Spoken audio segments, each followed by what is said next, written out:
ஒரு ஸ்டாலின் அவர்களுக்கு வேற ஒரு பயங்கரமான ஒரு சிந்தனையோட அவர் வேற ஒரு தீர்வு வச்சிருந்தாருன்னா அதை கொடுக்கணும்ல.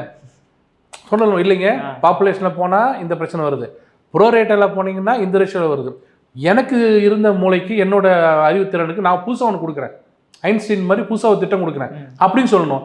எதுவுமே தெரியாமல் ரோட்டில் உட்காந்துட்டு குறைக்காதே குறைக்காதே தொகுதியை குறைக்காதே, ஏற்றாதே ஏற்றாதே தொகுதி, இது இப்படி பேசுறதுக்கு எதுக்கு ஒரு ஸ்டேட்டு, எதுக்கு ஒரு முதல்வர்? ஒரு விஷயத்தையாவது நேரடியாக வச்சு என்ன பேசிஸில் நீங்கள் சொல்கிறீங்க, எப்படி இது வரப்போகுது தயவுசெய்து சொல்லுங்கள். தெரியாது. அதுக்கு ஒரு பேட்டி கொடுக்கணும். மோடி அவர்கள் மக்களை இவ்வளோ பத்திரிகையாளர் சந்திக்கலைன்னா என்ன குதிச்சாங்க.